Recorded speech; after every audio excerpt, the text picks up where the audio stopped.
नामों का ऐलान हो गया है। कांग्रेस ने भी राज्यसभा उम्मीदवारों की घोषणा जब की तो राजस्थान से जिस तरह से चर्चाएं थी, नीरज डांगी एक बार फिर से रिपीट हुए और बाकी सभी नाम भी आपके सामने। किस तरह से देखते हैं अदिति इन नामों को?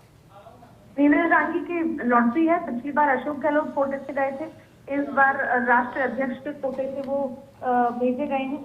और राजस्थान की राजनीति के लिए तो नीरज डांगी के इम्पोर्टेंट चेहरा हो ही गए, लेकिन इसकी मैसेजिंग उत्तर प्रदेश की राजनीति के लिहाज से भी, एक दलित चेहरे के लिहाज से भी दी जा रही है।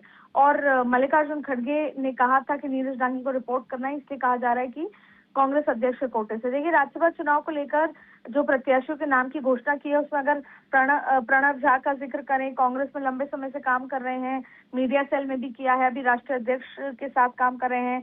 दूसरा देखिए, खुद मल्लिकार्जुन खड़गे, उनका नाम जाना तय था क्योंकि वो ऑपोजिशन हाउस ऑफ लीडर के तौर पर राज्यसभा में है। साथ में पवन खेड़ा भी इतना आसाम में कंट्रोवर्सी हुई, पुलिस साइड तमाम चीजें हुई, तभी ये समझ आ रहा था कि उनको पवन खेड़ा को राज्यसभा भेजा ही जाएगा। फिर राजस्थान से नाम आ रहा था कि किस तरीके से रियाना रियाज के भी नाम पे चर्चा हुई, माइनॉरिटी देना था, तो मंसूर अली खान को देते ही रियाना रियाज का नाम कट गया। फिर आप देखिए, मीनाक्षी नटराजन एक सोनिया गांधी परिवार की करीबी मानी जाती हैं, राहुल गांधी की यस मैन की तरह मानी जाती हैं और मध्य प्रदेश में वो काम करती है। लेकिन जहां तक बात नीरज डांगी की है, आप देखिए, नीरज डांगी 2020 में पहली बार राज्यसभा पहुंचे थे। उनका वर्तमान कार्यकाल अब समाप्त हो रहा था। कांग्रेस पार्टी ने एक बार फिर उन पर भरोसा जताते हुए राज्यसभा उम्मीदवार के रूप में उनको नामित कर दिया है। और सबसे बड़ी बात है कि उत्तर प्रदेश चुनाव के लिए बड़ा मैसेज के तौर पर है, एक ही सीट थी और नीरज डांगी को रिपीट करना अपने आप में एक बड़ा लेकिन अदिति, अब अगर ये नाम जिस तरह से हम चर्चा कर रहे हैं, हम बात कर रहे हैं कांग्रेस के नए एक रूप की, जिसमें कांग्रेस ने हाल ही में कर्नाटक में बदलाव किया। अब लग रहा है कि कांग्रेस नए ढंग से चीजों को देखने लगी है। इस नाम को लेकर के क्या ये लगता है कि ये किसी स्ट्रैटेजिक ढंग से सोचा गया है, या फिर क्योंकि वो पसंद थे सभी के और यहाँ पर कोई ज्यादा बड़ा प्रयोग ना करते हुए सेफली नीरज डांगी को एक बार फिर से रिपीट किया गया है? आपने चाहे बीजेपी की लिस्ट आप देखें या कांग्रेस की लिस्ट देखें, आगे आने वाली राजनीति में जातीय समीकरण को साधते हुए ये लिस्ट आप देख सकते हैं। राजस्थान के लिहाज से, चाहे उत्तर प्रदेश के चुनाव के लिहाज से भी जाट, सतीश पूनिया गुर्जर, अलका गुर्जर देख लीजिए, या राजस्थान में भी आप नीरज डांगी को दलित चेहरे के रूप में उत्तर प्रदेश की राजनीति में देख लीजिए, या अगर आपको राजस्थान की राजनीति में भी देखना है तो आप देखिए कि एक तरफ हनुमान बेनीवाल फैक्टर बड़ा हो रहा था, तो भारतीय जनता पार्टी ने ये सतीश पूनिया को खड़ा करके ये मैसेज दिया है कि जाट या तो हनुमान बेनीवाल के पास आ जाए या भारतीय जनता पार्टी के पास आ जाए। कहीं ना कहीं वो स्प्लिट की कोशिश की गई है। दूसरा, गुर्जरों ने 2023 में वोट किया था बीजेपी को, तो इसलिए अलका गुर्जर को खड़ा करके गुर्जरों को मैसेज देने की कोशिश की गई है कि हम हैं आपके बारे में सोचने वाले। वैसे ही नीरज डांगी एक दलित चेहरा है और एक दलित वोट बैंक एक बड़ा वोट बैंक है। तो चाहे फिर राजस्थान की राजनीति का जिक्र हो और चाहे फिर उत्तर प्रदेश या देश की राजनीति, दलित चेहरे को आपने राज्यसभा नॉमिनेट करके भेजा है, वो अपने आप में एक बड़ा फैक्टर है। और इससे एक और चीज समझ आती है, राष्ट्रीय अध्यक्ष मल्लिकार्जुन खड़गे खुद दलित चेहरे हैं, यानी जुलाई में उनका कार्यकाल खत्म होगा, उनका चुनाव शुरू होगा, तो भारतीय जनता पार्टी मल्लिकार्जुन खड़गे राष्ट्रीय अध्यक्ष पद से हटेंगे, तो एक दलित चेहरा ऑलरेडी राज्यसभा में हो, वो भी एक बड़ा फैक्टर है। और एक राजस्थान से दलित चेहरा, तो बहुत सारे यहाँ पर परम्यूटेशन कॉम्बिनेशन को सोचते हुए सब कुछ किया गया है। चाहे बीजेपी ने, चाहे कांग्रेस ने जातीय समीकरण को साधते हुए किया है। अदिति, दूसरे नाम भी अगर देखें तो मध्य प्रदेश से मीनाक्षी नटराजन है, तमिलनाडु से प्रवीण चक्रवर्ती है और झारखंड से प्रणव झा है। इनका क्या परफॉर्मेंस रहा है अब तक पार्टी के लिए और किस तरह से संगठन से जुड़कर काम भी किया है? राज्यसभा उम्मीदवार बनाए गए हैं ये भी। देखिए, प्रणव झा का जहाँ तक जिक्र है, वो लंबे समय मीडिया सेल में भी काम कर चुके हैं, झारखंड से आते हैं और बहुत ही एक ग्राउंड फोर्स वर्कर के तौर पर हैं। और अभी मल्लिकार्जुन खड़गे के साथ भी उन्होंने लंबे समय काम किया है। जैसे बोलते हैं कि मुंह बंद करके काम परफॉर्मेंस देना, वो। और झारखंड की स्थिति आप देख सकते हैं कांग्रेस की किस तरह से है, तो ऐसे लिहाज में झारखंड में कोई ऐसा चेहरा खड़ा करना जो आने वाले समय में और को रिप्रेजेंट भी कर सके, तो प्रणव झा गांधी परिवार के भी यसमैन के तौर पे हैं, आला कमान के यसमैन के भी तौर पे हैं और अच्छा रिजल्ट ओरिएंटेड व्यक्ति हैं।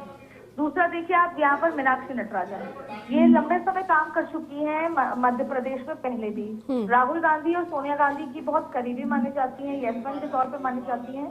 महिला भी हैं क्योंकि से एक महिला, इकलौती महिला का नाम मीनाक्षी नटराजन है, तो वो एक बहुत बड़ा फोर्स है। मीनाक्षी नटराजन माना जा रहा था कि अगर केसी वेणुगोपाल केरला चले जाते हैं तो कोई बड़ी बात नहीं होगी कि मीनाक्षी नटराजन किसी बड़े पद पर आएंगे। तो मीनाक्षी नटराजन को यहाँ पर राज्यसभा भेज के आगे आने वाले में भी कई नई अपॉर्चुनिटीज मीनाक्षी नटराजन को ठीक है, मिल सकती हैं। ठीक है। पवन खेड़ा आप देखिए राजस्थान से आते ठीक है अदिति, लौटूंगी आप पर। हमारे साथ धर्मेंद्र राठौड़ जुड़े हैं, वरिष्ठ कांग्रेस नेता हैं। धर्मेंद्र जी, बहुत स्वागत है आपका। और अब क्योंकि राज्यसभा उम्मीदवार के तौर पर एक बार फिर से पार्टी ने ऐलान किया है नाम का, नीरज डांगी के, किस तरह से देखते हैं? दूसरी बार लगातार ये विश्वास उन्होंने जीता है इस उम्मीदवारी के लिए, क्या कहेंगे? जी, आपके चैनल के माध्यम से सबसे पहले मैं नीरज डांगी जी को बधाई देता हूँ जी, और पार्टी हाईकमान को भी धन्यवाद और वो देता हूँ कि एक अच्छे नौजवान को वापस राज्यसभा के लिए भेजा। क्योंकि जब से वो राज्यसभा मेंबर बने हैं उन्होंने पार्टी की रीति नीति कार्यक्रम को राज्यसभा में अच्छे से उठाया। राजस्थान के जो जनहित के मुद्दे हैं उनको बहुत प्रभावी ढंग से उठाया। तो पार्टी हाईकमान ने बहुत सोच समझ के फैसला किया है कि उनको दोबारा राज्यसभा में भेजने का फैसला किया है जी। तो हम सब स्वागत करते हैं और बधाई देते हैं। सर, सूची में और भी नाम है, खुद राष्ट्रीय अध्यक्ष आपकी पार्टी के मल्लिकार्जुन खड़गे जी, वो भी एक बार फिर से नामांकन दाखिल करते हुए कल दिखाई देंगे। और कुल मिलाकर के सूची को देखा जाए तो कुछ नए नाम, कुछ पुराने नाम, बैलेंस्ड काफी नजर आ रही है। तो क्या मानकर चले कि कांग्रेस जिस नए कलेवर में आजकल है उसका एक प्रतिबिंब इस सूची में देखने को मिल रहा है? खासतौर पर राज्यसभा का जब हम जिक्र करते हैं, एक बड़ा टेक है ये भी अपने आप में। जी जी बिल्कुल, सभी हमारी पार्टी के सभी जो राज्यसभा में जिनके नाम तय किए हैं पार्टी हाईकमान ने, हाँ। तो हम बधाई देते हैं। सभी का समावेश किया गया। पार्टी अध्यक्ष हमारे खड़गे साहब का तो होना ही था, क्योंकि अभी जवान मतलब हर एक तरह से मैं कहता हूँ कि हर प्रतिभा को मौका दिया पार्टी ने जी।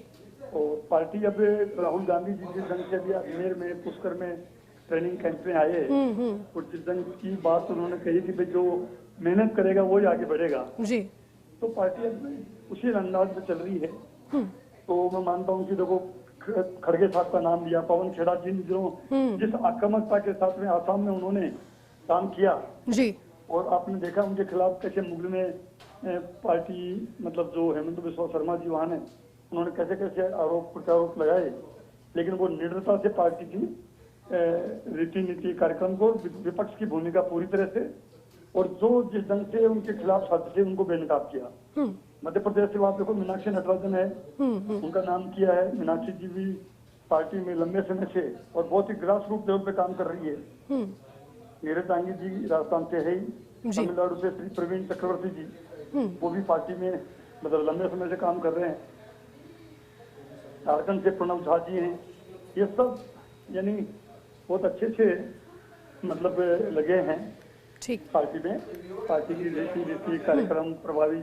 ऐसे वक्त में जब आप देख रहे हो देश में किस तरह का दौर चल रहा है, डेमोक्रेसी एक तरह से खतरे में है, लोकतंत्र खतरे में है, इस वक्त पार्टी के साथ मजबूती से खड़े होके और विपक्ष की आवाज, जनता की आवाज जो प्रखरता से उठाए, तो निश्चित रूप से उनको पार्टी मौका देती है। ठीक है धर्मेंद्र जी, बहुत शुक्रिया समय निकाल कर जुड़ने के लिए और अपनी बातें फर्स्ट इंडिया के दर्शकों के साथ साझा करने के लिए शुक्रिया।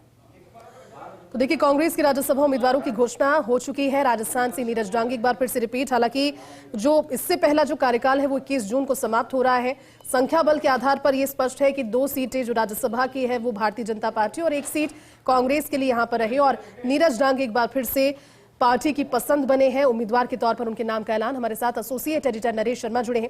नरेश जी, मच अवेटेड, लेकिन कहीं ना कहीं इस नाम को सभी जानते थे और इस चीज की समझ थी कि नीरज डांगी एक बार फिर से रिपीट होंगे। ठीक वैसा ही राजस्थान से कांग्रेस के उम्मीदवार के तौर पर राज्यसभा के लिए उनके नाम की घोषणा और बाकी जो नाम है वो भी सूची में। किस तरह से देखते हैं इन नामों को नरेश जी? राजस्थान का चूंकि 1 सीट कांग्रेस के खाते में आनी है, ऐसे में काफी कवायद हुई थी। इस बात की भी चर्चा थी कि प्रदेश से बाहर से किसको उम्मीदवार बनाया जाए या प्रदेश से ही जो है वो फिर से राज्यसभा भेजा जाए। तो काफी जो चिंतन मंथन हुआ कांग्रेस के स्तर पे, और पहले जो है वो पवन खेड़ा का नाम जो था वो राजस्थान से चला था, उसके बाद महिला को यहाँ से मौका देने की बात आई थी। लेकिन ये तमाम स्थितियों को देखते हुए उसके बाद चूंकि पिछला इनका जो कार्यकाल है वो काफी सफलतापूर्वक रहा, राज्यसभा में उन्होंने विभिन्न मुद्दे उठाए, और चूंकि ये दलित वर्ग से आते हैं तो ऐसे में जो है, और कांग्रेस का अभी फोकस भी यही है कि किसी भी तरह जो उनका जो मूल वोट बैंक था दलित वर्ग, उसको एकजुट रखे, उसको अपने साथ रखे।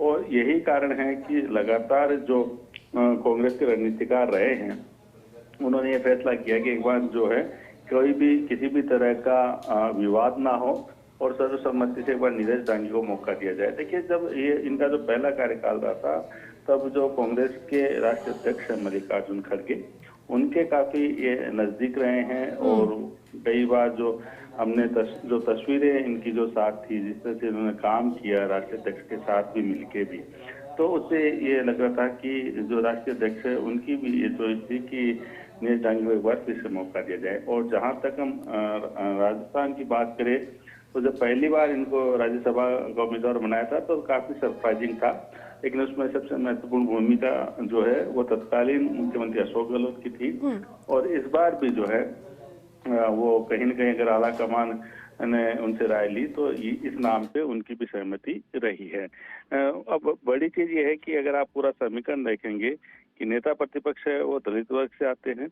इसके अलावा जो एकमात्र राज्यसभा सांसद जो कि राजस्थान से वो दलित वर्ग से है, NSUI के जो राष्ट्रीय अध्यक्ष है वो दलित वर्ग से आते हैं जो राजस्थान से ही है।